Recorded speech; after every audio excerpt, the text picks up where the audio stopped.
All's well that ends well for weekends and things along those lines. Now, if I can just get the levels right to be able to play music and talk like this, maybe this will actually be a decent sounding stream. What is up, everybody? This is Jay, aka Multimedia Jay, sounding very, very, very different because I'm using the bass boost feature as is in Logitech G.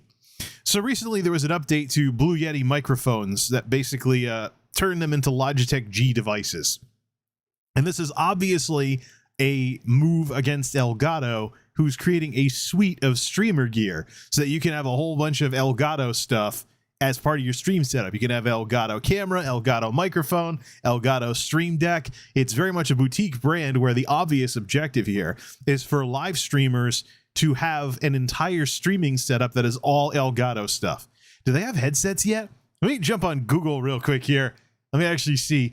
Do they have gaming headsets yet? Because that's probably the next logical step for Elgato. Elgato gaming headset. Now, I would not be surprised. I mean, Corsair and maybe some other companies can do this too, but gaming headsets and Elgato game capture ID. All right. Well, keep an eye on Elgato. They're probably going to expand in that direction. But one of the side effects of this whole Logitech G thing with this microphone is that there's an entire bunch of presets. I've tried using them and they've always sounded pretty hideous. And I think the reason why they sounded hideous is because you have presets in the microphone interacting with presets in OBS. So tonight I decided to jump out on a limb and use the bass boost preset, which was my favorite of them, by the way, in order to sound like a total talk radio guy and not have any processing whatsoever from OBS. No more combining things together. The RN noise filter is turned off, so if the algorithm was causing me to drop syllables a couple of times, then we'd be in this. Then we shall see if this Logitech G stuff is worth using. If it's not, I'll just disable it. I mean, I'm using regular audio anyways for my gaming streams anyways, because I think it'd be a little awkward if I came in sounding like some talk radio guy while playing ESO and casually playing ESO. So you have a relaxing, mellow game like Elder Scrolls Online, and then I'm all Sunday with the sound and the audio and things along those lines. Okay, we're doing a chat stream tonight instead of playing ESO or streaming ESO, which is pretty stupid. I mean, what am I doing? I mean, ESO has so much stuff going on. They just launched the new multi-threaded renderer, which helps with game performance, particularly on higher-end hardware and things along those lines. What on earth am I doing having a chat stream? Well, September 1st is coming up. And with that, the day off Twitch protest that I very sharply disagree with. And since everybody else has thrown in their opinions on this matter, I think it's about time that a grumpy old YouTube nerd like me jumped in on this discussion as well. Because I've dropped hints of where I stand on this with tweets. But I haven't really had a chance to come out and say what it is that I want to say about this. And I'm working on some tech videos right now. I have multiple computer projects, one of which is just about done. So there will be a tech video for that project. Then there will probably be, maybe on weekends or later in the week, more activity with regards to the various computer projects that I have set up. I have multiple computer projects in order to finally get around to some stuff that I've been meaning to get around to for a while. So multiple computer projects. And of course, with the upcoming launch of Windows 11, as well as the end of life for Windows 10, whatever we want to do with the Dell Sauruses while Windows 10 is still a current OS needs to be done in the next 5 years. the next 4 years.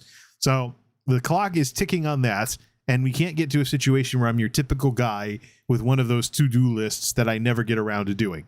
So tech video projects, I'm in the middle of a bunch of them, and ESO goes to maintenance tomorrow. We'll see if ESO can fix that issue with not writing to its text files in tomorrow's maintenance. For now, I have more than enough tech tinkering to do to have fun with what it is I'm doing, even if I'm not playing ESO. So let's talk about this Twitch, day off Twitch protest. The fundamental problem with this day off Twitch protest is that whatever you think you can do with boycotting Twitch for a day is a wimpy, minuscule, minimalist version of what you would do if you started a talent exodus. So a few words about Twitch. I started fiddling around with Twitch last year just to have a presence on the platform and take streaming for a spin. Later in the year, YouTube improved their own live streaming offerings to the point where YouTube is my main platform for both streams and videos and everything in between. So that relegates Twitch for me to just a gaming channel, similar to what it would have been a couple of years ago when Twitch was gaming only and they weren't trying to get into expansion categories. But the truth of the matter is, because I am not subject to what I call the Twitch Bowl effect, I'm not affected by the marketing. I know Twitch is incredibly good at marketing, and they're incredibly good at making themselves look bigger than they actually are, which they're not a big platform, by the way. They are niche. There are top social media platform reports out there. Instagram's bigger than Twitch. TikTok is bigger than Twitch. Twitch is niche. Most of its existence has been as a gaming streaming platform. They didn't expand into the expansion categories until late 2010s. And by then, YouTube and Facebook are kind of stirring up a rivalry. Facebook chases after YouTube's technology and all kinds of other stuff like that. So, I've known about Twitch as a gaming site and things along those lines. However, I wasn't really, it'd be cool if Twitch could be any kind of platform where people could start from nothing and build something up on there. But the truth of the matter is, the more you learn about Twitch and its weaknesses and its shortcomings, the more you realize that that's not the case. And it wasn't just Twitch's lack of technology compared to YouTube that got me thinking about this stuff. Twitch also has a people problem. There is way too much of a tie-in with hard left West Coast politics and angry wokesters who usually can manage to scrounge up an audience, a tiny audience, getting themselves to about 20 concurrents on Twitch, which 20 concurrents on Twitch is a big thing on Twitch. You're basically pretty decent once you start getting into double-digit territory on Twitch, especially with how Twitch is so heavily focused on live streaming, which has a lot of weaknesses in and of itself. So if you can, the significant milestones on Twitch happen at much lower numbers than they happen on YouTube, but that hasn't stopped there from being a clique of angry little Twitch affiliates, as I call them, usually around the 20 concurrent mark, who are starting drama all over the place on Twitter. I talk about content creator baggage, the things that drive people away from whatever it is that you're doing. And one of the things that does that is when people feel like there's a drawback to watching any of what it is that you do or being involved with whatever it is that you're making.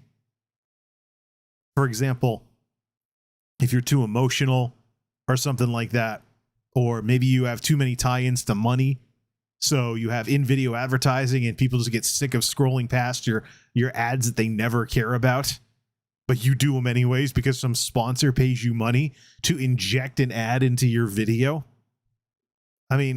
Here's something that a lot of these virtue signaling wokester, whatever you want to call them, are forgetting. Keep the drinks handy for tonight's discussion, definitely. There is an entire group of people out there who, let's face it, are not going to care about the same stuff that you do.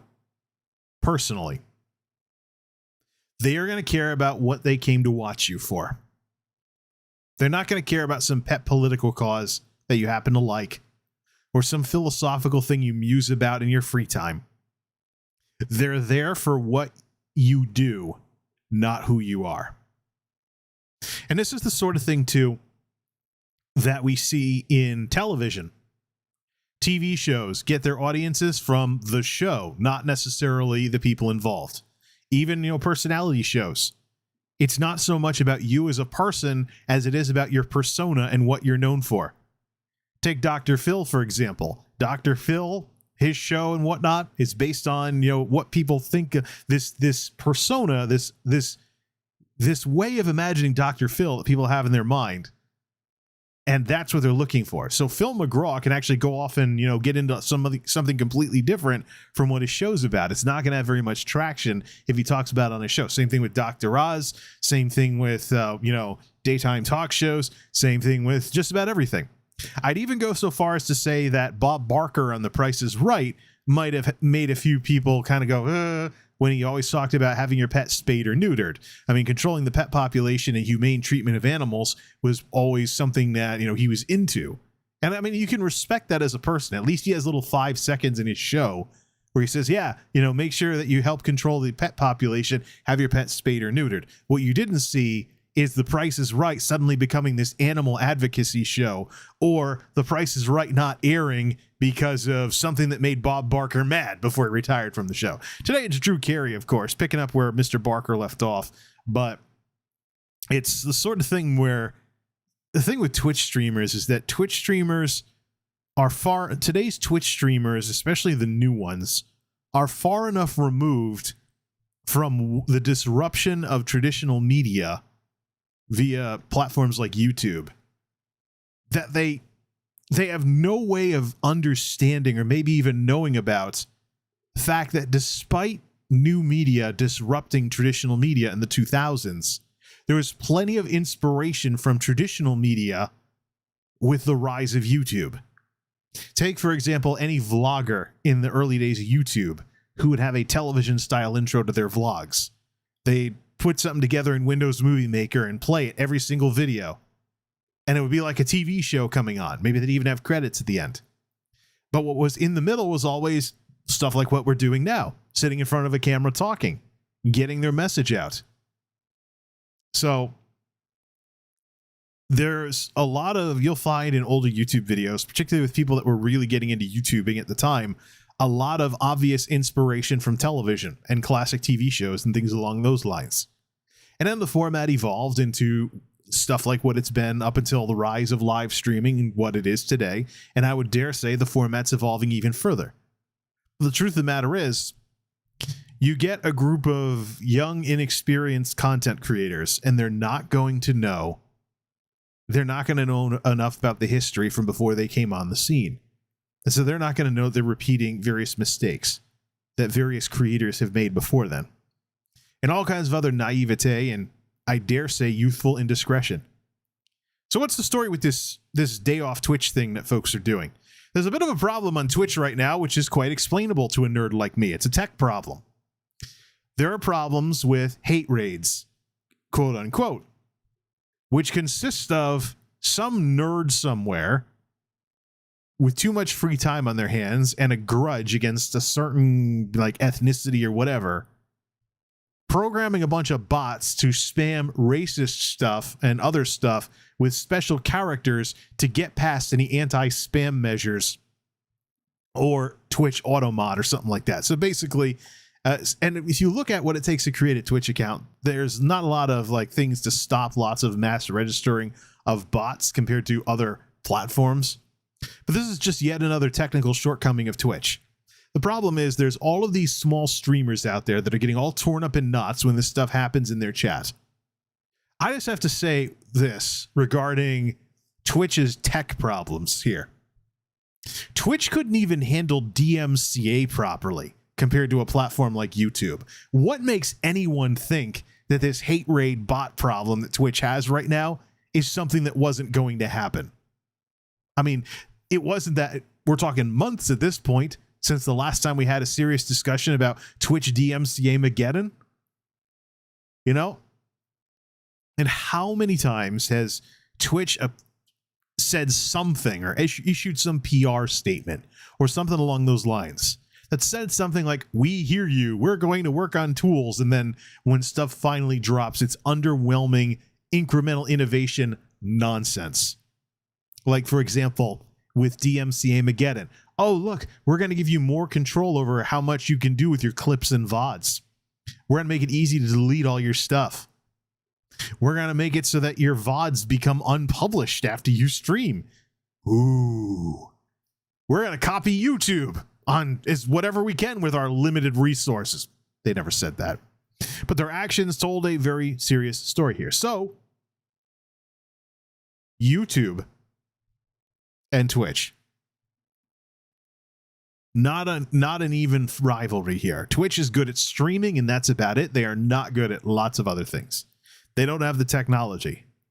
they probably don't have the money or the resources either, given their position under Amazon versus YouTube's position under Google.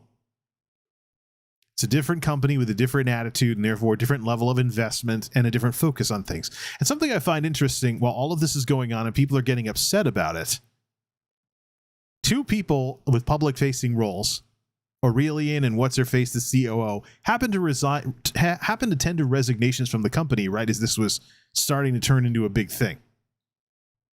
That's an interesting coincidence.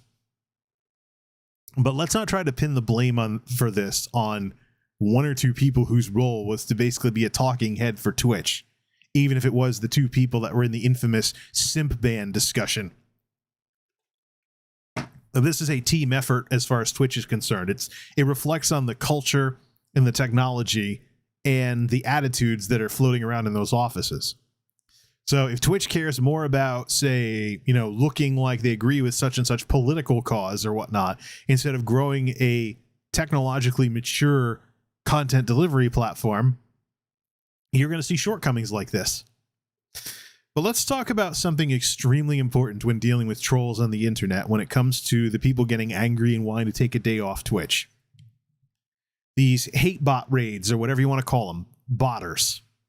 If some idiot out there programs a bunch of bots to spam your channel, which is what that is, you just don't like the content of the spam because it's racist and other things. When some idiot on the internet, which there's idiots on the internet, who knew?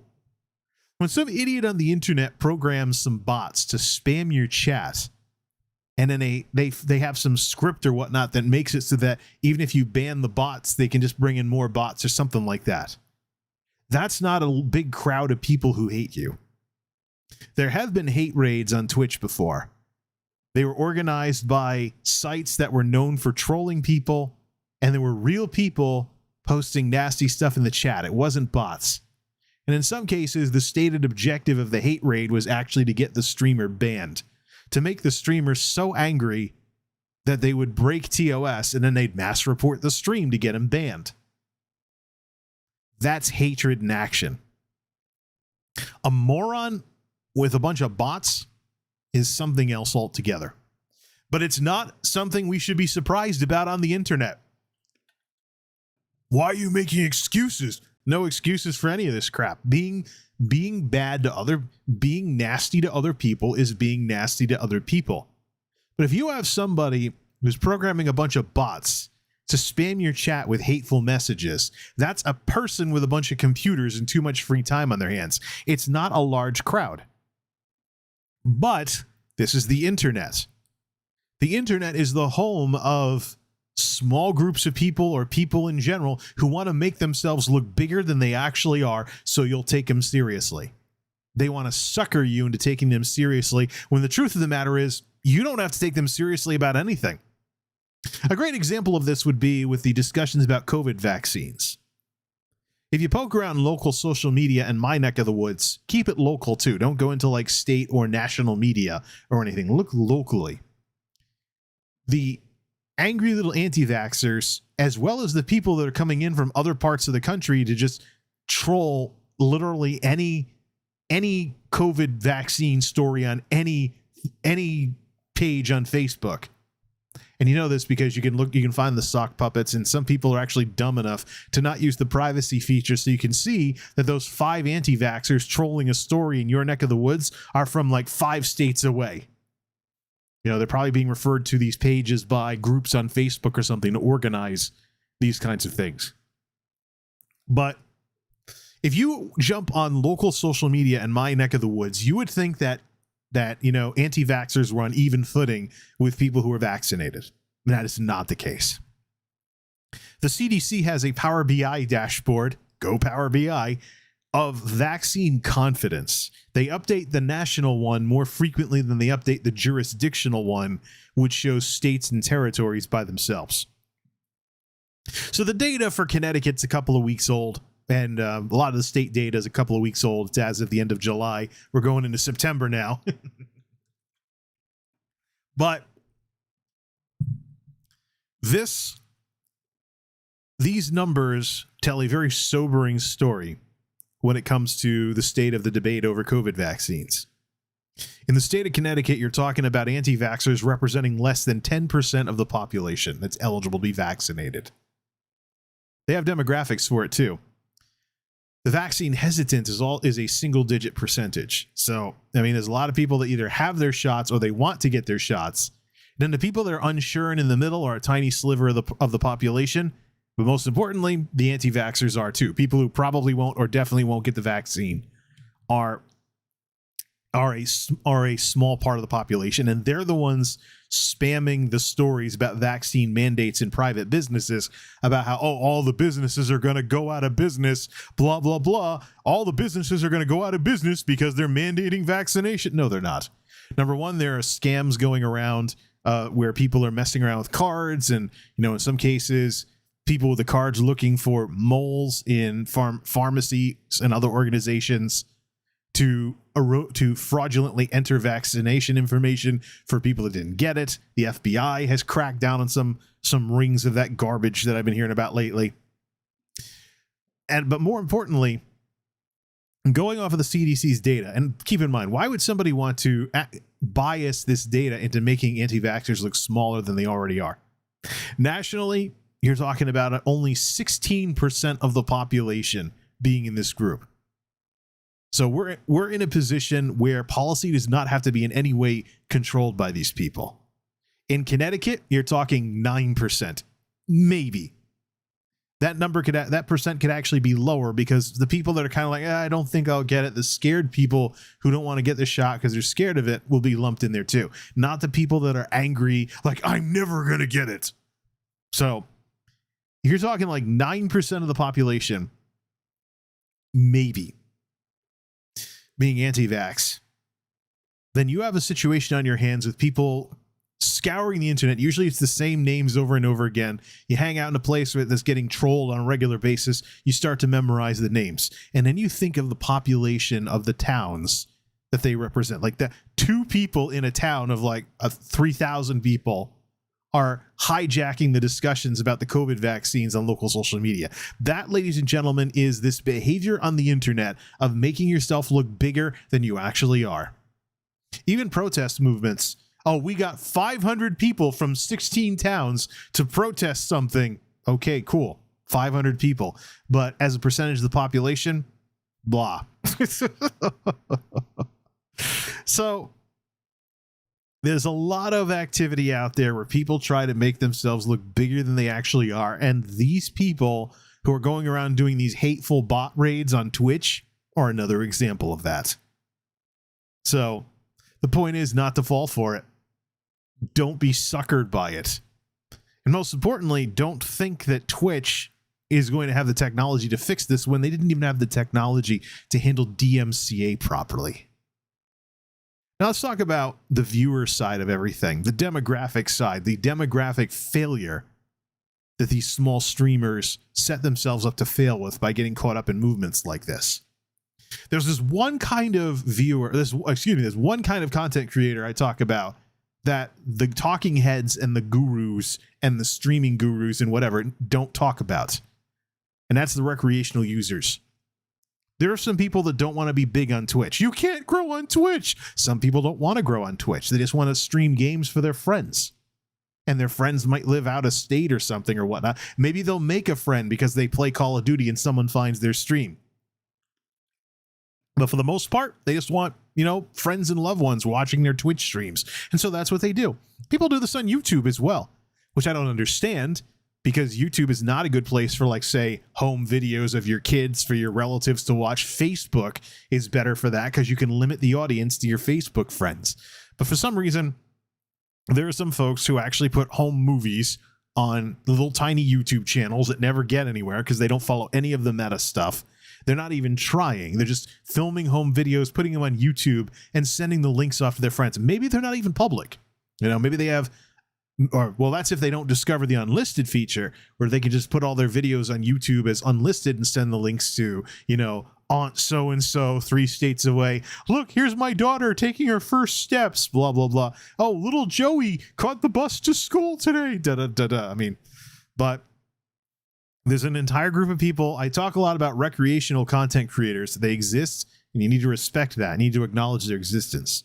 I believe it was DJ that mentioned to me a while back that he only streams on Twitch to use Twitch as basically a DVR for recent gameplay footage.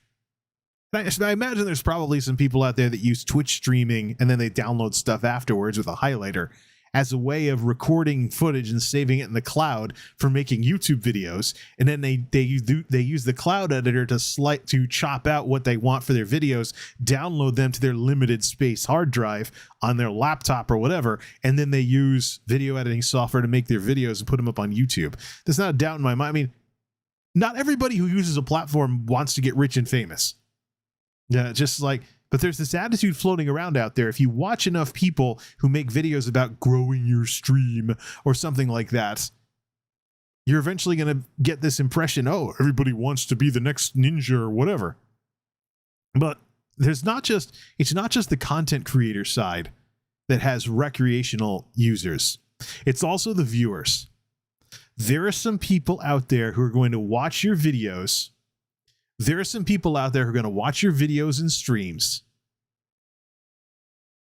and they only want to relax after a long day's work and stuff like that. So when you go in there and you're trumpeting some big cause that you're all fired up about, and that's not what people came to your channel for.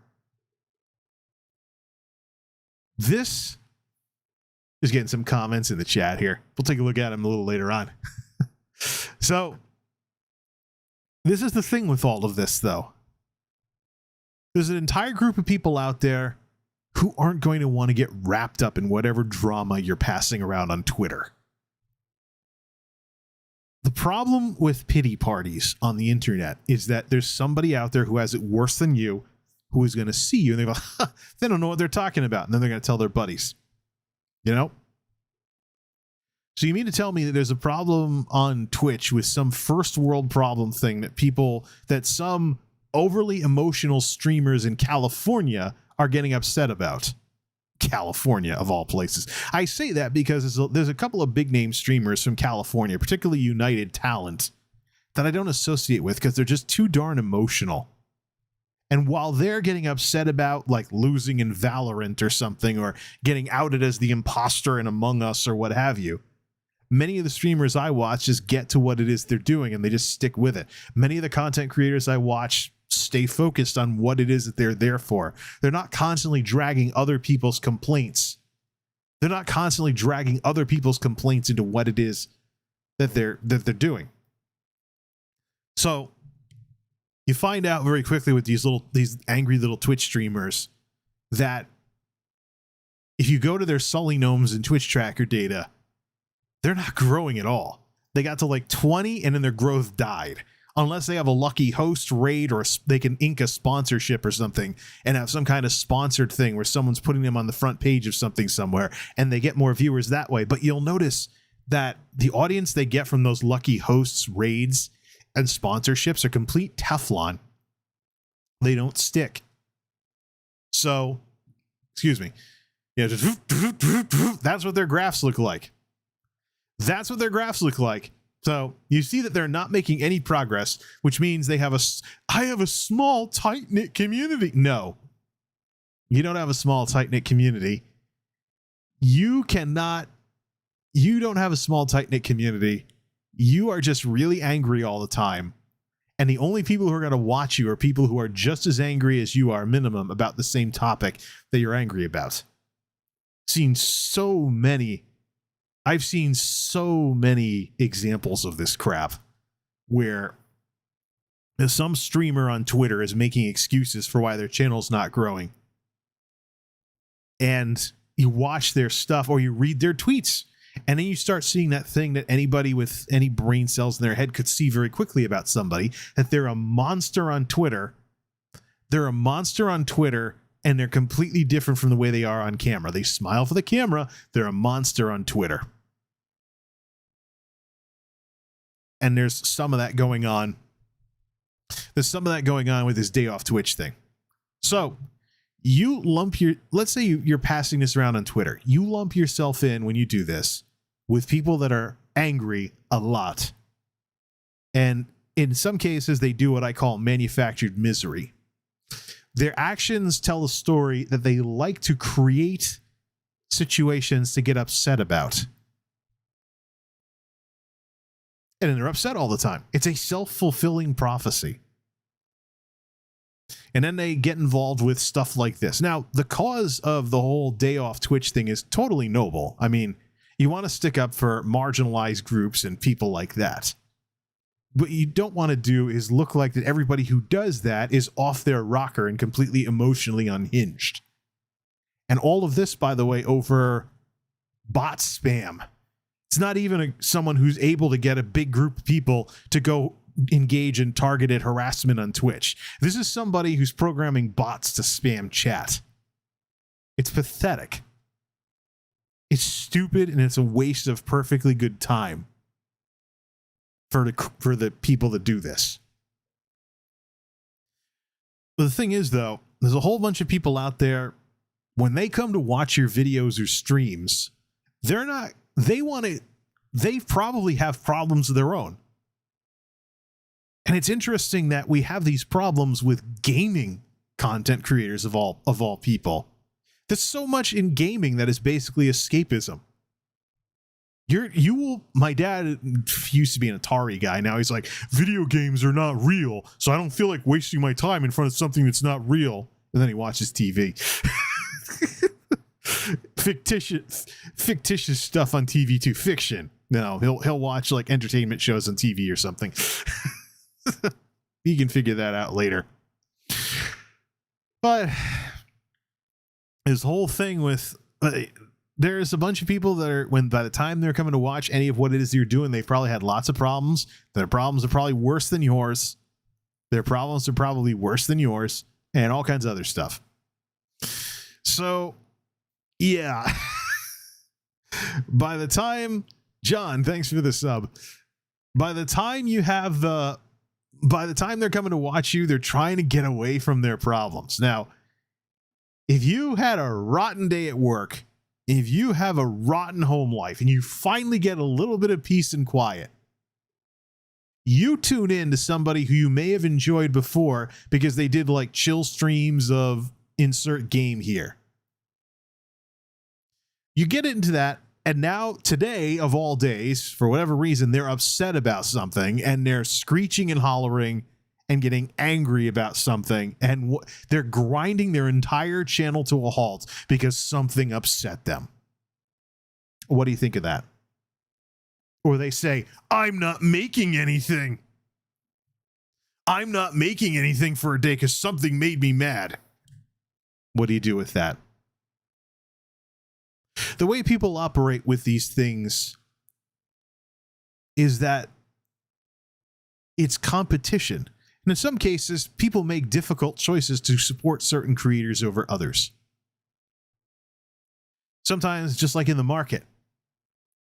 Just like in the market where competing products, consumers spend their money on something, sometimes after making tough decisions, and some small little thing edges the winner out over all the losers. With content creators, it's no different. There might be something you do versus something someone else does. The way someone else does, it appeals to whoever might be watching you just that much. And they're not watching you, they're watching the other guy. And then we're talking live streaming being tied to chat or being tied to time slots and stuff like that.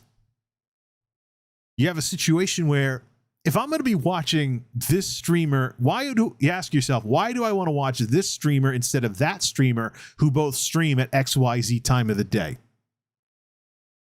So that's the problem with content creator baggage, is that content creator baggage sinks you versus whoever wins and ultimately, as some would put it, steals all your viewers. Welcome to online media.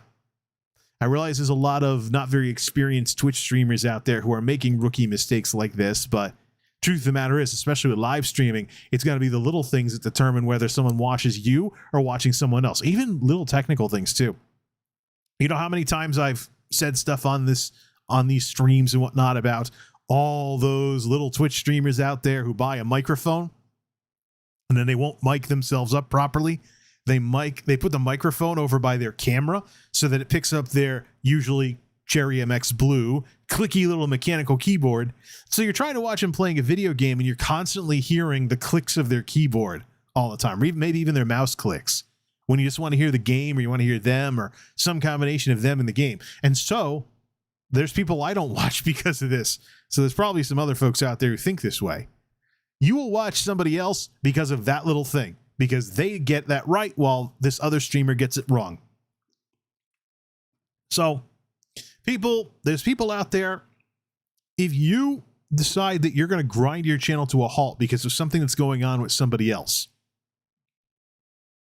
you run the risk of losing people who have somebody else lined up to watch who isn't like this. And then we can throw in, that's just the people side of it. Let's talk about the technology side of it. Algorithms, that magic word on YouTube, but also is a thing on Twitch, by the way. Twitch works on algorithms as well. Some of the newer discovery features, limited though they are, that Twitch is rolling out are making more use of algorithms as opposed to the hierarchies before, where, you would always float on top of a category if you were the biggest streamer streaming Valorant, the biggest streamer streaming PUBG, the biggest streamer streaming Final Fantasy XIV, any game whatsoever. It's giant hierarchy and whatnot.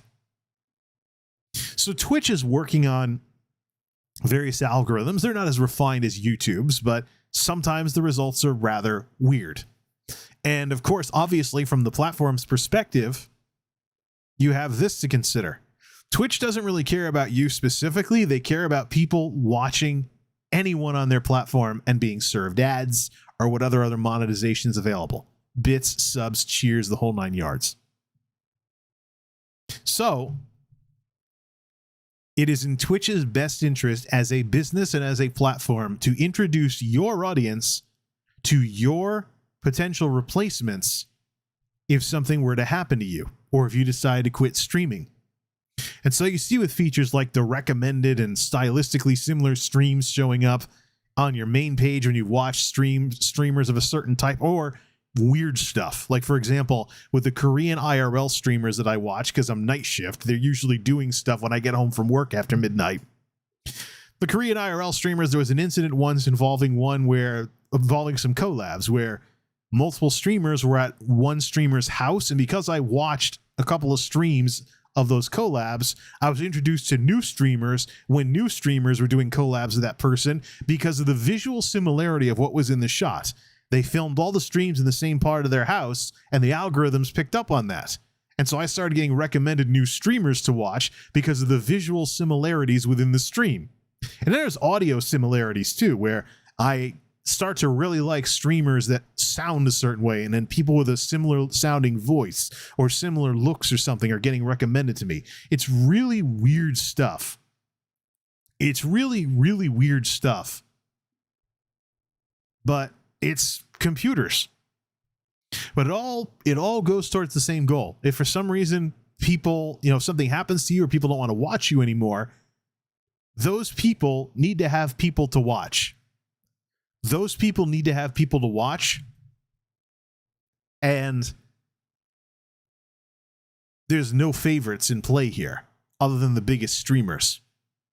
Platforms want to keep you watching. It doesn't matter who it is. So here's what I think is going to happen on this day off Twitch. Here's what I think is going to happen on this day off Twitch here. There's going to be people whose audiences watch someone else because they find someone else to watch while they're not streaming. They don't care about the political cause or they don't care about the cause behind the movement and the protest. They find someone to watch. They find someone new to watch because the usual streamers aren't streaming on that day. So you have all these small streamers out there that are getting involved in this, that are running the risk of losing bits and pieces of what little audience they've managed to scrounge up for themselves. So it's not a moral statement about whether this is the right thing to do to support marginalized creators or whatnot. It's just the way things work. It's just the vector sum of all forces involved, as the scientists would put it, but this isn't a physics equation here. So there's the people side of this. There's the people side of this stuff. And then, of course, you have to consider Twitch itself. and the rank hypocrisy of this whole idea of taking a day off Twitch. I posted this on Twitter, and I don't know how many other people are thinking along these lines. There's probably somebody out there. It's a big world. More than enough people in this world for somebody else to be thinking what I'm thinking. But how hypocritical is it that you want Twitch to commit to real, meaningful, long-term change, and yet you are leaving Twitch for a day? How is that any real, meaningful, long-term change on your part as a content creator, as opposed to if you're a Twitch affiliate? Your legal agreements let you just don't, they ban you from multi-streaming, but you can still try other platforms and stream on other platforms. The partners might run into that based on what's in their contracts. So they might be more restricted. And that's why I find it interesting that some of the people pushing the day off Twitch are partners, because they can't do what the affiliates and the rookies can do who agree with the cause. Let me just say this. I mean, you want to hit Twitch where it hurts, as one tweet about this says. One-day protest versus talent exodus. I mean, especially if you're a small streamer. YouTube, for example, one of the biggest differences between YouTube and Twitch is as streaming platforms. Never mind the ability to make videos. Never mind the ability to grow your channel in between streams, with streams and videos feedback looping each other until you hit enough watch hours and subscribers to get partnered. Then you add ad revenue, you have supers, you have all kinds of other stuff. So you have all of this stuff going on. And, etc. So you leave. Why wouldn't you think about a talent exodus from Twitch? If Twitch isn't delivering the goods because they're not good enough with harassment and whatnot, one of the biggest differences between YouTube and Twitch as streaming platforms is that YouTube has zero emphasis on concurrence. So if you stress yourself off over whether you're a 2-viewer Andy or a 10-viewer Andy or whatever, doesn't matter on YouTube. There also isn't the very harsh emphasis on live streams always needing to, they're only valuable when they're live. I do what's called hybrid streaming. What I'm doing right now can be listened to later on like it's a radio show. So people who aren't up at this hour and have no chance of watching my stream when it's live don't lose very much by watching it after the fact. But you try doing that with a Twitch VOD, the way people have been conditioned to think about Twitch and use Twitch and stuff along those lines. So yeah, I mean, look, we're dealing with companies here, corporations. Devin Nash was right on the nose about this. It is an art form in corporate America to be able to talk to people in a manner that gets them thinking that you're going to do something about some complaint they have without actually committing in any way, shape, or form to making it happen. So no KPIs, no timetable for next steps, none of that stuff. And I'll just tell you this right now. If you ever want to talk to a manager about something in some large company setting and you want them to do something, if you don't get them to commit to a timetable for next steps, you can pretty much count on what you said not going anywhere unless they want to be nice to you and make it happen. So it's something you'll run into with corporate folks. Twitch is no exception.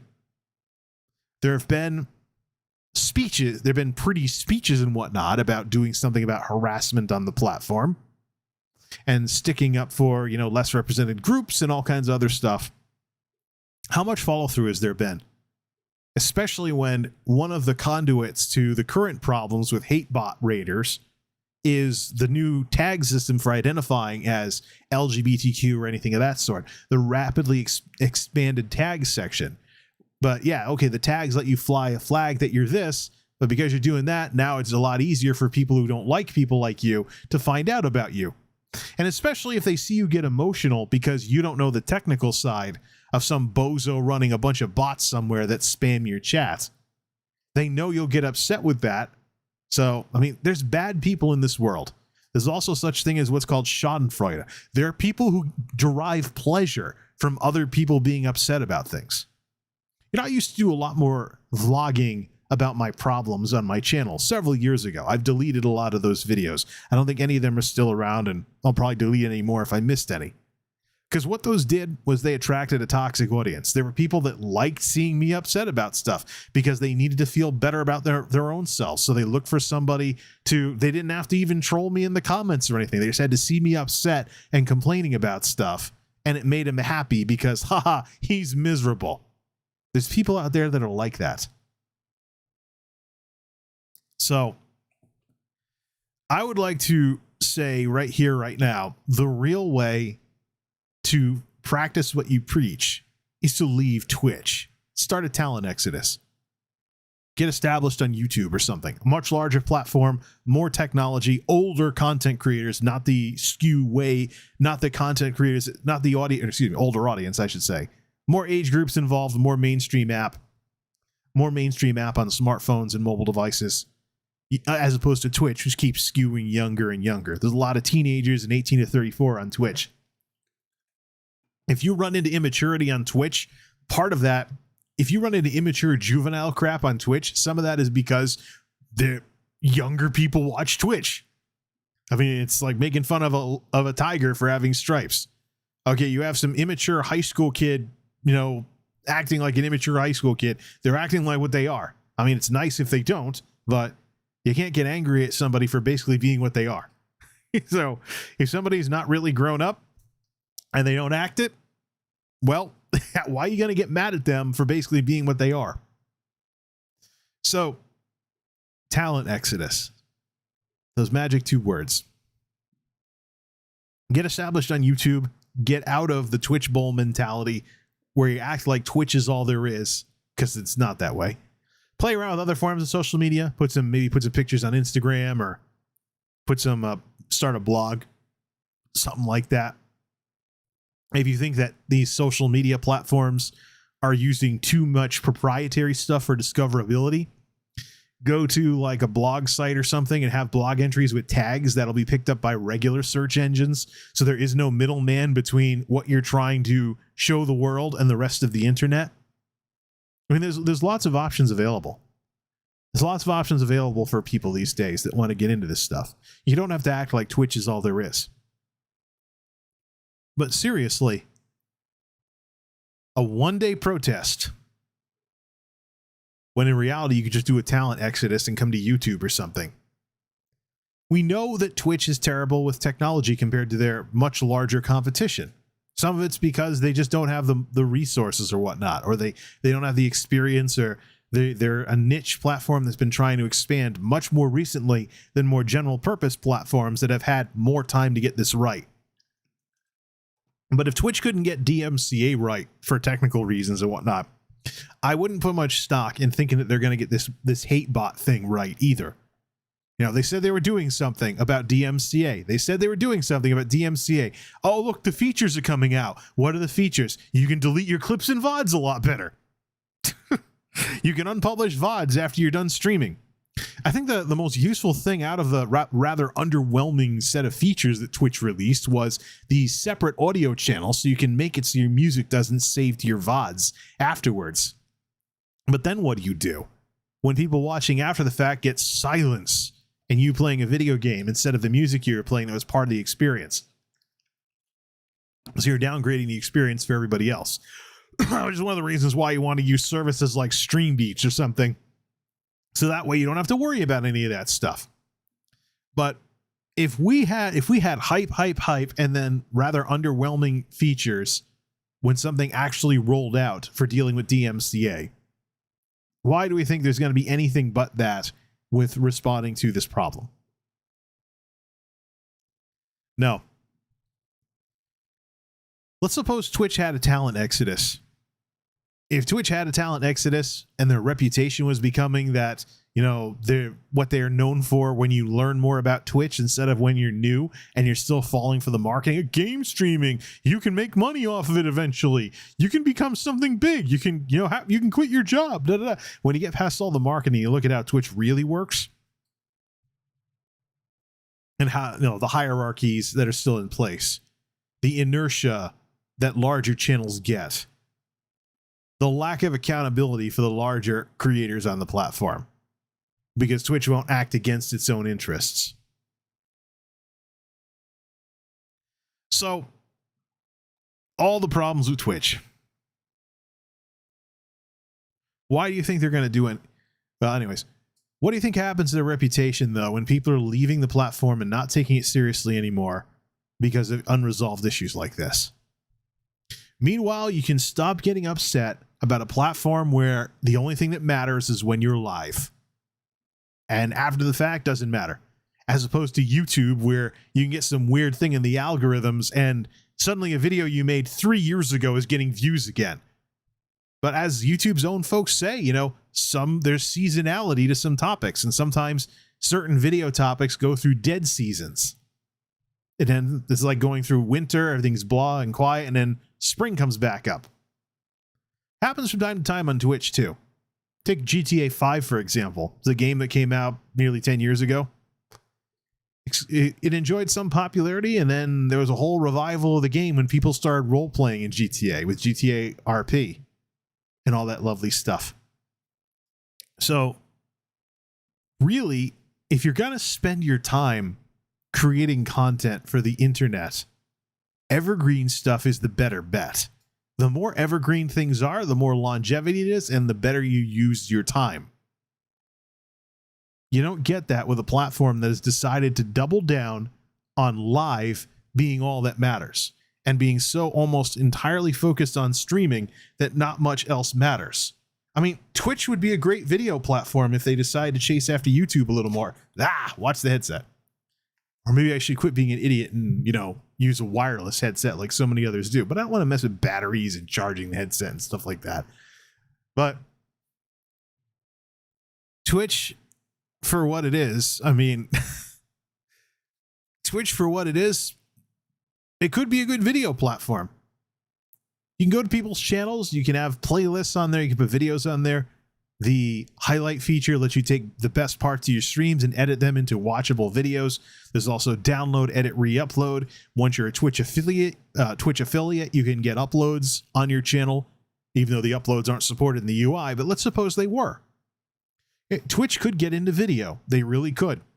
They have everything there. They just don't put 2 and 2 together on it. When they redid the UI last year for the channel pages and stuff like that, uploads, which are a feature that affiliates get, aren't featured in that menu across the top. It's something you have to dig for. Too many clicks. Then there's the limited search engine, which is becoming self-aware. There's a prompt in that box nowadays that says, search for live content. As if you can't watch videos on Twitch. Imagine if you could watch videos on Twitch. You know, the people that are upset about YouTube having a dislike button, Twitch doesn't have one. They don't have a like button either, but you know, if you want to just watch the video and have whether or not people are watching the video as an indicator of whether the algorithm should do anything with it or not, Twitch could be it. How about end screens? If you watch an after the fact video on Twitch, you'll get a crude end screen at the end. You know, click to watch more. It's there. It's a default feature. And let's talk about ads. The thing that people are annoyed about with YouTube, rightly so, with the problems YouTube has with the non-time limited auctioned off in-video advert or mid-roll ads for videos. There's a bit of a problem with, I don't know how many of you have seen this, but I've seen it more times than I care to admit. You're watching a video and then someone's 45-minute long ad hijacks your entire viewing experience. So if you're not there to click skip and get back to what you actually want to watch, if you're just using YouTube for background noise, what you want to watch will eventually get replaced with what people paid money to send their full-length YouTube videos of sorts around the ad circuit for. And some of the, like, for example, the health products I'm seeing being advertised seriously make me wonder if they'd run into problems like that if they're like community guidelines problems or something, if they were YouTube videos. So yeah, all these problems with ads on YouTube, more and more ads. The lengths are, sometimes you get like hour-long ads as mid-rolls that interrupt your viewing experience. And in some cases, the automatically generated mid-roll placement is just awful. You'll watch, like, I've seen it with Devin Nash's videos, half-hour video, mid-roll, mid-roll, mid-roll, mid-roll, mid-roll. It's like, it's constantly breaking up the points that he's trying to make. If I wasn't hitting skip, I probably would never be able to pay attention to any of what he was saying, because the ads would probably dominate my viewing experience after a couple of automatically generated mid-roll breaks. So,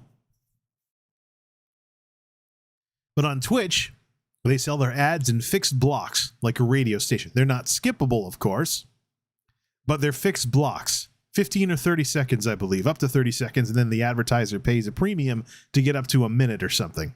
There's regular length and there's premium length, which is basically double the regular length. If Twitch was a video platform, it would be pretty competitive versus YouTube. You could watch videos. If the algorithms actually work, you could click around and watch more videos, and the ads wouldn't be as invasive as they are on YouTube because they're time limited. So there might be problems with the ad inventory, like the umpteenth Totino's Pizza Rolls commercial or the umpteenth Geico commercial or something, but it wouldn't be that bad of an experience versus YouTube, even though you don't have a skip button. So yeah, Twitch has so much unrealized potential with their own platform. So if you have a problem with how Twitch operates, there's plenty of fish in the sea when it comes to platforms or places to make stuff. Why not walk away and work on something somewhere else instead of getting upset and undercutting your own ability to be watched and appreciated because you're upset about stuff like this? Twitch Bowl effect. You act like Twitch is all there is. Well, that is not the case. YouTube's way bigger than Twitch when you encounter as a comprehensive platform. I mean, as a video platform in general. And even as what it is. When you get your community tab and stuff, you have little mini blog entries or upload pictures and stuff to go along with what it is you're working on your YouTube channel. But something you got to consider with YouTube versus Twitch is that, you know, YouTube is so huge compared to Twitch. You start looking at the numbers, you'll notice the numerical differences between YouTube and Twitch. But yeah, Twitch is dropping a bucket. You don't need to act like it's bigger than it actually is. And there is one reason why there is one thing, by the way, that should be the reason why people never stream on Twitch ever again. If they want to be content creators and develop connections and whatnot in various gaming communities and streaming communities and stuff like that. And it's one of those little things that should spell the difference between whether you focus on the platform or not. And that is the ban streamer rule. It's what Dr. Disrespect's putting up with right now. Why would you want to stream on Twitch where if you get banned for a stupid reason, you are now forbidden from showing up on other people's streams? Anybody you could be friends with on Twitch cannot associate with you because you're a Twitch streamer who's banned. But if you're a YouTube streamer, doesn't matter. No. If you're a YouTube streamer, it doesn't matter.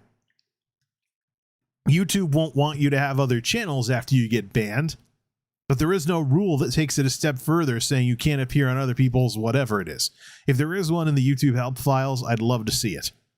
But that's one of the key differences between Twitch and YouTube that I think is a reason why there should be more of a talent exodus on Twitch than there is. And if you want to, essentially get all upset about Twitch having technical shortcomings, as people have been illustrating on Twitter, let's look at some of this. So you want to, if you want to get upset about this whole day off Twitch thing and things along those lines, why do you want to get yourself upset and grind what you're doing to a halt when you could spend that day working, trying your hand at YouTube streaming, try your hand at making a video, try your hand at making a TikTok, find out that you don't need to be upset all the time. And there's a reason why this cyclical complaint cycle, if you want to call it that, matters so much to me. It's because these constant ongoing complaints about Twitch from the same streamers over and over again, who are constantly getting derailed by their own emotions. This whole thing where they're always complaining, but there's never anything meaningful done about it for years, and so the merry-go-round continues, is exactly what I've seen with World of Warcraft for many years. Before all the scandals and everything, there was this arrogance.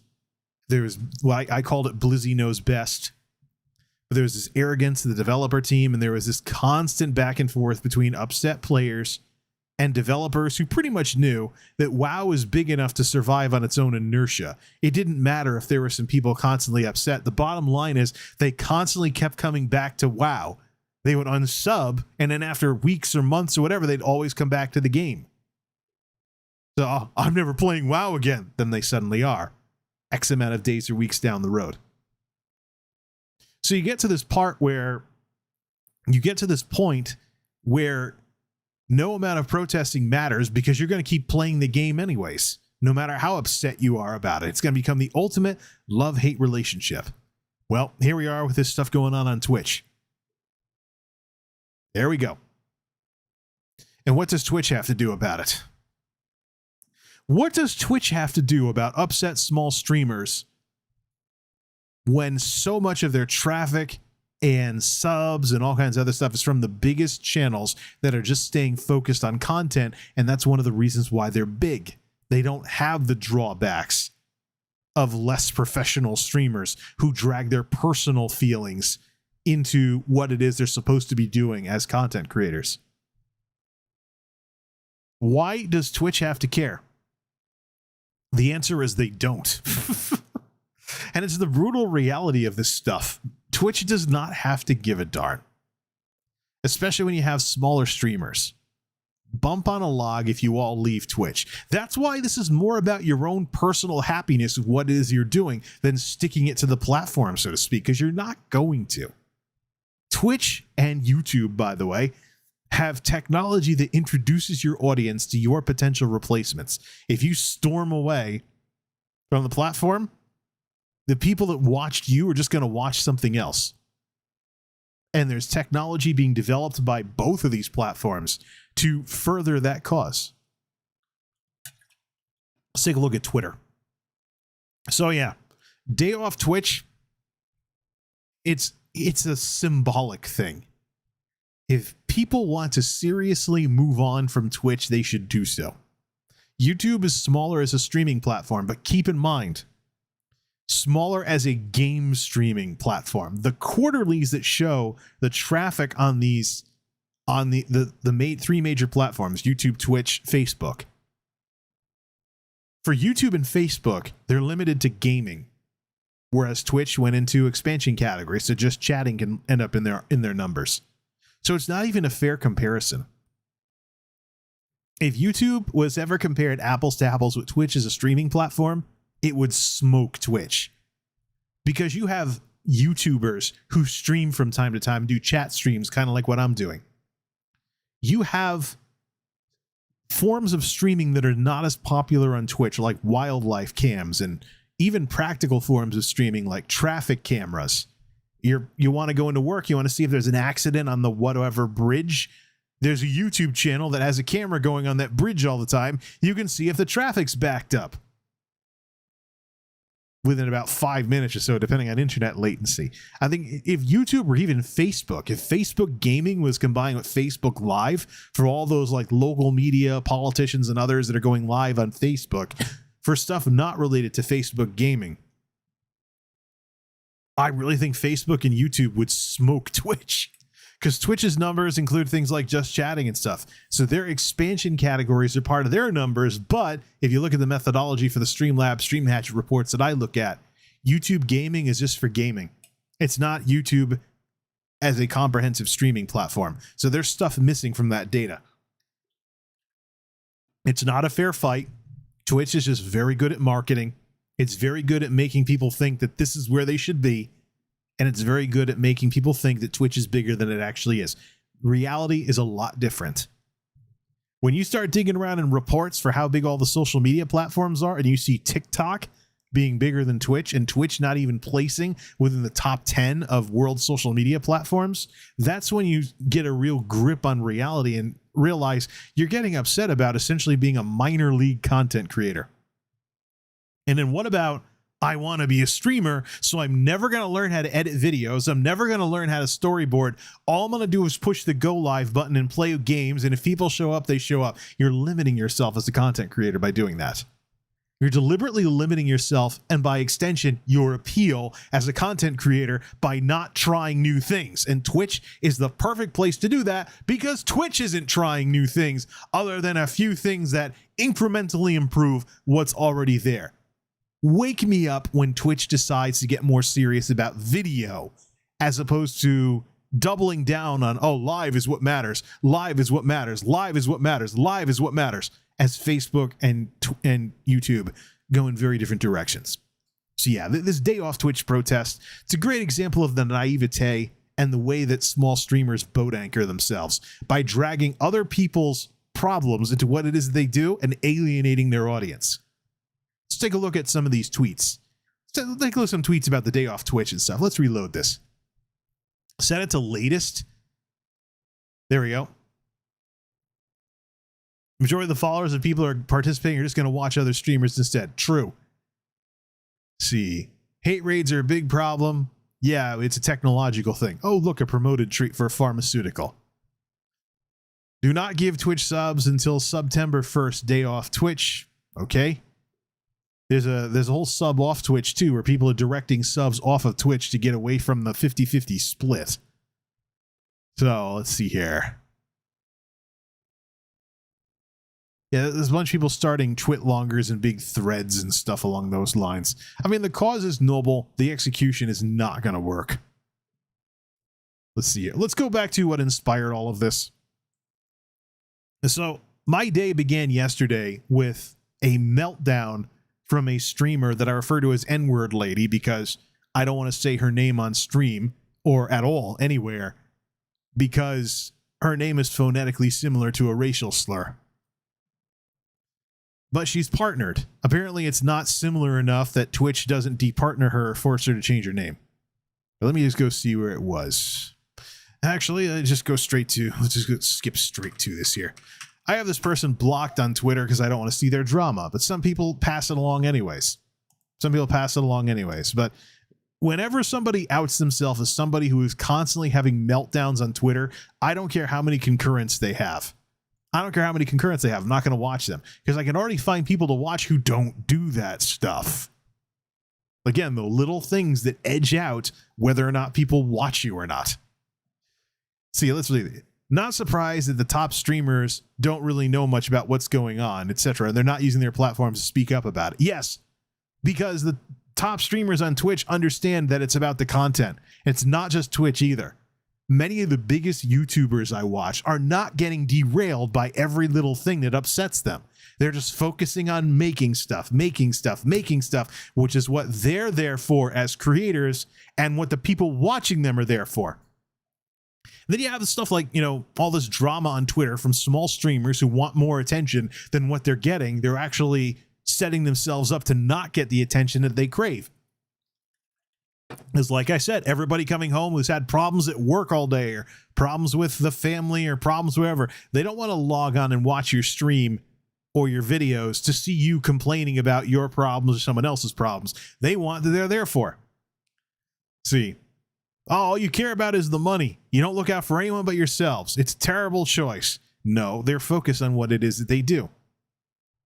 A bunch of swearing and expletives, da-da-da-da-da-da-da-da. These people are privileged. Professional victim mentality there.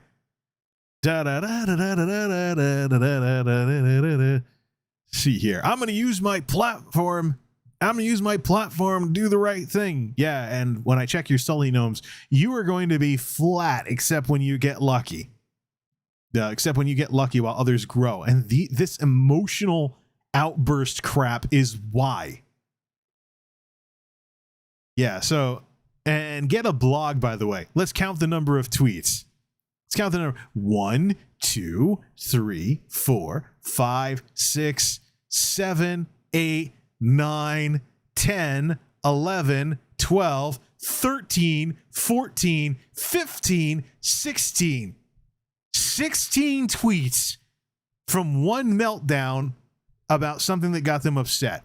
I mean, just from the number of notifications on your phone, there's people that will unfollow you because you do this. Nobody wants a crap ton of notifications on their phone.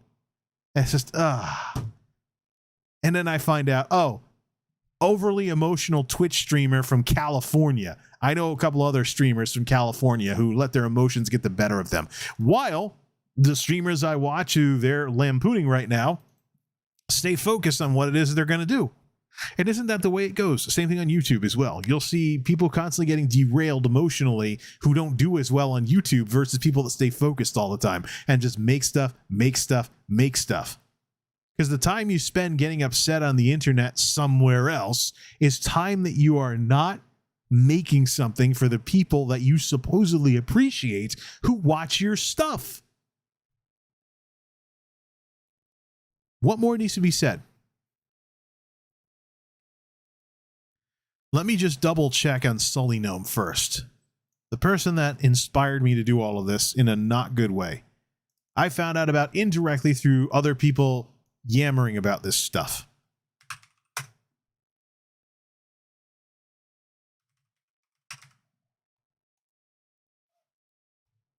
Account created in 2016. Yep. Many years my junior when it comes to online media. Probably 20s too. Set to 365 days. Is it a situation where the account was created and then there wasn't any streaming for a while? See. Bring this in here. Excuse me. Nope, streaming from the beginning.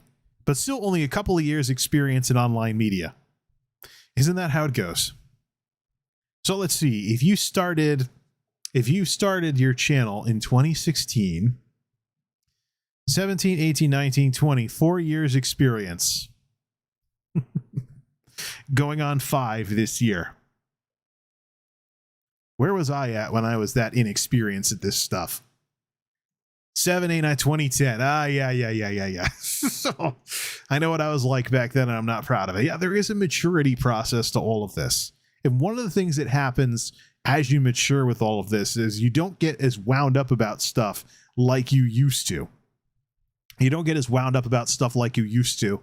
And some people think you're an insensitive clod when the truth of the matter is you're just more mature about things. But yeah, I mean, the real truth of the matter here is you don't know the story that behind the people that watch your videos. You don't know their stories. You don't know their audience. They only reveal to you what they want you to know, just like what you hopefully do with your persona on the internet. Everybody's kind of limiting the stuff about themselves that they blurb on the internet like this, unless they have problems with saying too much of that stuff. But you can't expect everybody who watches you to be a carbon copy of you. There might even be people watching because they don't like you and they like seeing you upset all the time. But the truth of the matter is, I am sure that this whole protest on Twitch on September 1st is going to have lots of, let's see, unintended consequences. Yeah. Been up too long today. It's been a long night.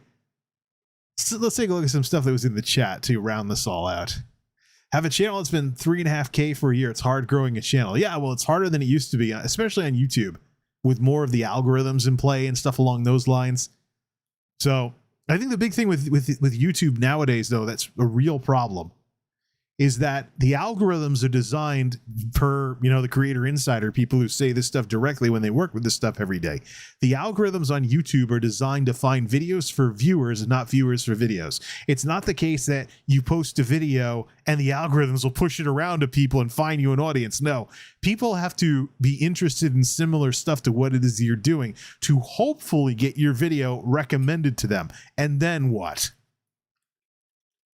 There's just way too many ways for your video to get sabotaged in the system and not get views these days that you can think of with an environment where YouTube isn't doing anything with your videos unless they think that some potential person might like them and watch them for a long time. Reached 1K a few days ago. Congratulations. Just subbed. All these side discussions in the chat. I don't know what to think of them. Either way, it's activity. Who cares?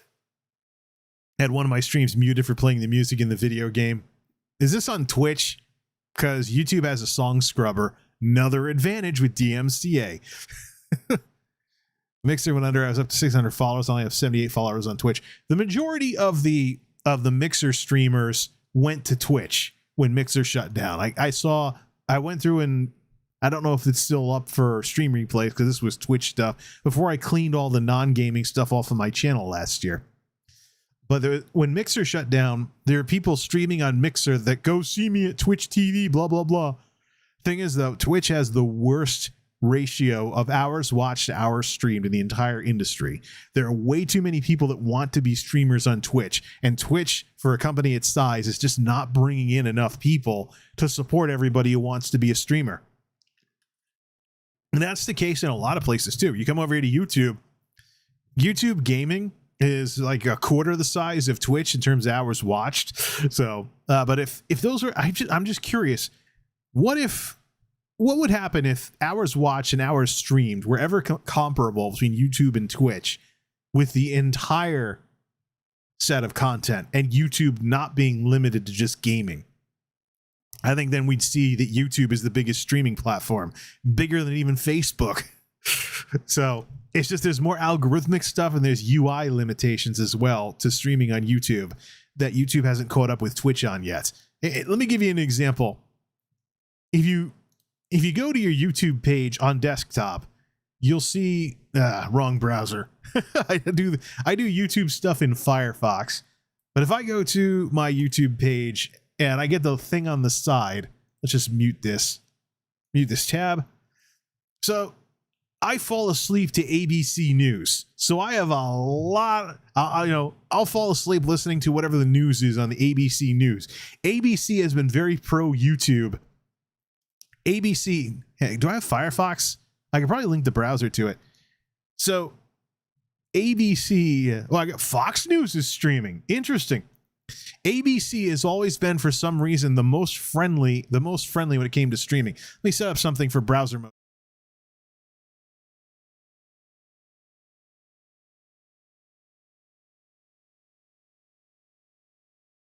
There we go. Check 1 2, check 1 2. Okay, good. Yeah, so the raw input that I'm using for the microphone tonight doesn't exist on this scene yet. All right, let me link the web browser up to the Firefox for ABC News on YouTube. So the thing is, you'll see it in your side menu.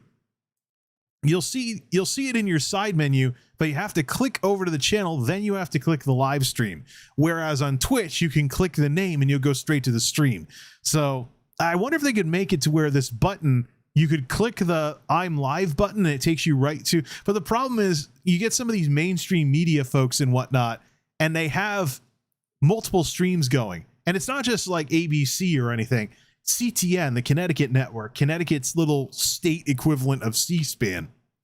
Connecticut's little state equivalent of C-SPAN has like 3 streams going at any given time. One for, the general what's on the TV channel, the other for special events stuff. And then there's C-SPAN. I think if you go to C-SPAN, I don't know if they do that on here, but I think if you go to C-SPAN's channel on YouTube when they're live, no, they're not. I've seen like C-SPAN, C-SPAN 2, C-SPAN 3 all in one platform and stuff. They're just not doing anything right now. They used to have some streaming at one point, but I don't think they do it anymore. ABC is actually the most internet-friendly mainstream media out there. They stream more regularly than any other major network that they compete with. CNN will give you a bunch of videos. MSNBC will give you a bunch of videos. Fox News will stream from time to time and they do a bunch of videos. NBC, same deal. ABC always has some kind of live stream going. Always.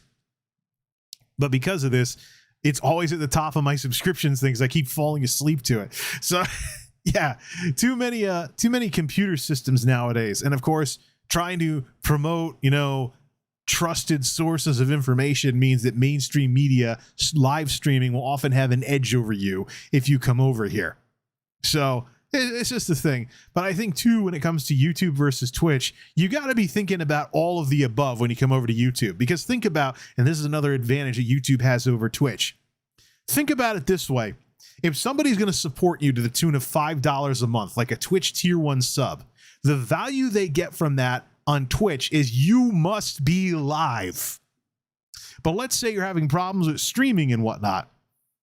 On YouTube, if you make good videos, there's value in the videos you make It's not tied to your live stream. So if your schedule gets hectic, make a bunch of videos in your spare time when instead of streaming 3 days a week, XYZ, whatever.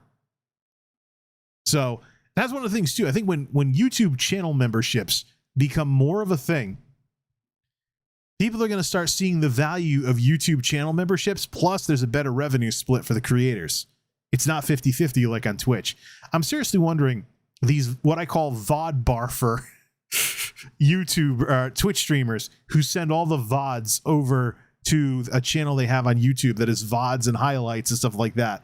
I wonder if they could, one of these days, they'll activate the join button because they're big enough as streamers, and then direct, people will buy a YouTube membership for their YouTube channels instead of subbing on Twitch in order to support the creator better because there's a better sub split. I wonder when that's going to become a thing. And that's the thing too. I mean, YouTube's been catching up to Twitch in terms of feature parity for these kinds of things, but people don't know about it yet. They don't know. There's probably a lot of people out there that don't know that YouTube has a clips feature nowadays. And if you want to do donos, there is now a dono button for videos. It's the thanks button. Used to be YouTube applause. It's the thanks button. So now there's ways to dono in the UI for both live with supers and super thanks on videos. So if you have a nice ecosystem going where you rotate between streams and videos, it's more than possible that you could say maybe have a part of your stream dedicated to thanking the people who sent you super thanks on your videos, to try and have some kind of stream thank you or something like that, for kind of like what you do in a live stream, just a little bit delayed time wise. But yeah, so let's see if there's anything. Is there anything else in the chat? I think I've said all I need to say with regards to these kinds of things. All right, let me just go to my own tweets on the matter to make sure we cover all the bases. We looked at the tweets of the person with the potentially vulgar username who started all of this. And then, of course, very disappointed in the person I follow on Twitter who decided to pass that around. May unfollow them if they continue this stuff. Because really, there's not a lot of people on Twitter who introduced me to drama that Twitch streamers are getting upset about anymore. And again, it's always the Twitch streamers. It's always the Twitch streamers that are introducing me to this stuff. It's like some kind of fad over there to get upset about stuff like this. See, a day off Twitch is merely hard evidence that angry Twitch streamers won't commit to meaningful long-term change any more than their platform will. Don't like Twitch? 2 words. Talent exodus. Yeah. So this is America. If Twitch isn't delivering the goods, leave Twitch. Come to YouTube. Go to Facebook. DLive even. I don't know. But don't feel like you're ever locked in. If you feel like you're locked into a platform somewhere, you're doing it wrong. It's not what it should be all about. You should be able to say to your audience, like, look, this platform isn't delivering the goods. I don't like what they're doing. I'm going to go over to this one. If you want to follow me there, this is where I'll be. And then you'll see how many people like you enough to come watch you on another platform. So, but these little symbolic protests, it's other than some token corporate response, I don't really see much happening from this with Twitch. They took a long time to release underwhelming features for DMCA. I don't think they're going to release anything in. I don't think they're going to release anything revolutionary for dealing with these bots. Yeah. Twitch has been over tolerant of bots as traffic boosters for years. You can't stream without bots like MooBot, etc. eventually showing up even if you don't solicit their services.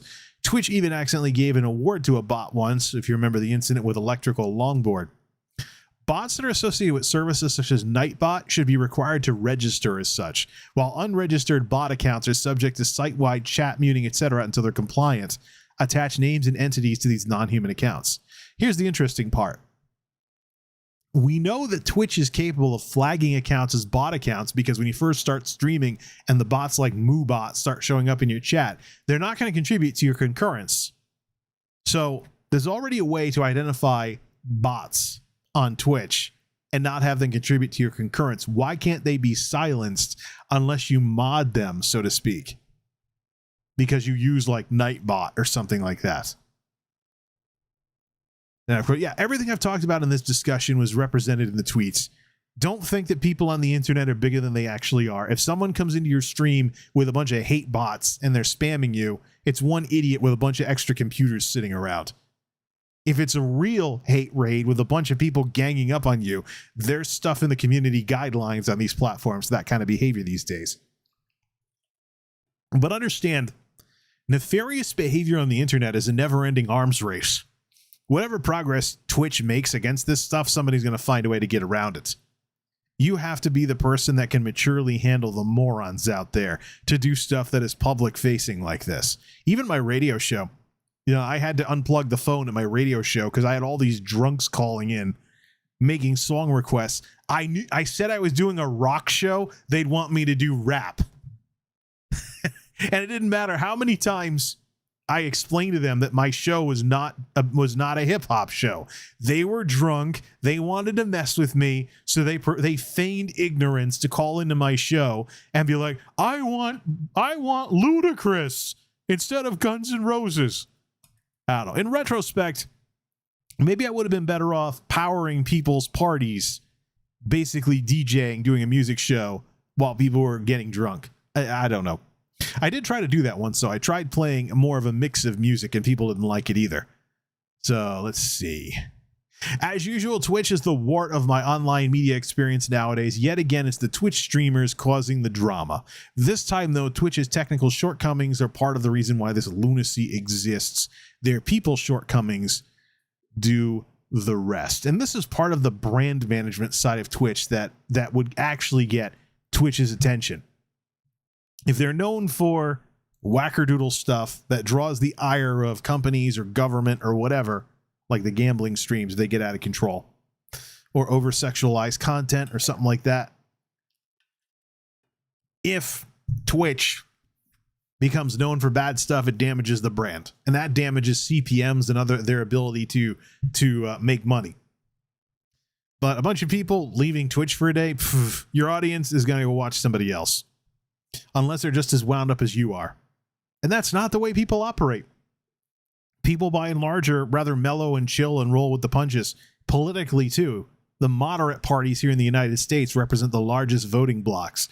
So if you're the tiniest bit right-wing, you can be a Republican. If you're the tiniest bit left-wing, you can be a Democrat. But the parties that are like the true liberals and the true conservatives have much smaller groups of people because they're further to the right and to the left. And just in general, people have less wound up opinions about stuff. I often wonder what would happen if the United States had an equivalent to Canada's Liberal Party, more of a centrist party that's about pragmatically running the government. So, not too liberal, not too conservative, just kind of in the middle. I don't know. I think the Democrats and the Republicans have carved things up enough that something like that can't exist. But anyways, this has been a nice little test of the Logitech G thing. We'll return to regular audio if I can't hear how this sounds because I get the real-time monitoring through the Yeti. I would get latency if I listen to myself by unmuting this sound source. But yeah, if you don't like Twitch, this is America. It's a free country. Go do something else. Some of the people that are involved in this movement can't do something else because of contractual obligations because they're a Twitch partner. They're not going to tell you that part. But fundamentally, if a platform is subjecting you to regular interference from morons with bots that spam racist crap in your chat, I mean, do I need to explain this anymore as to whether or not you should stay with a platform that does stuff like that? If a platform has that problem over and over again, why would you stay with something like that? And that's the thing. It's all the Twitch Bowl effect. People get brainwashed somehow and acting like Twitch is all there is. And it is not. As I've seen from some of those streamers who have been trying out TikTok, and then TikTok turned into the pathway to becoming a YouTuber because they had to edit videos, little tiny videos on TikTok, found out they liked it. Now they want to make YouTube videos. But when you're on YouTube, you can stream as well. Oh, yeah, and by the way, Devin Nash, his little sabbatical from Twitch. I don't believe a word of it. I think he's a YouTube streamer waiting to happen. There's probably some contractual hiccup with him being a Twitch partner that's in play, but if he can get past that, I would not be surprised to see him go live on YouTube and start running his channel as a mixture of videos and streams, which is where the online media world's going anyways. Let's face it, and we'll close with this. The stream life crisis is something that everybody's going to have to deal with if they're a streamer. When you've spent 5 years of your life trying to be a streamer, and you start thinking about what could you have done with that time in terms of YouTube videos, it's going to hurt. Streamers have had a wonderful little boost in recent years. People have been upset with YouTube, and Twitch has grown while YouTube floundered with things like the adpocalypse and stuff like that. And there was a boost with the lockdowns in the pandemic last year. When those bubbles burst, the online media world moves on. Thanks to everybody that stopped by tonight. Thanks also to John for subbing to me on YouTube. I have a bunch of tech videos to work on. I hope that this is the last Twitch streamer drama that I'm ever going to feel compelled to respond to for a long, long time, because I have half of mine to start unfollowing or blocking people that keep putting this crap in my feeds. I don't need it. I don't want it. I'm a YouTube guy. My Twitch presence is a token gaming channel, and I can't even figure out what games I want to stream on there. So, till next time, this is Multimedia J signing off. Thanks for stopping by.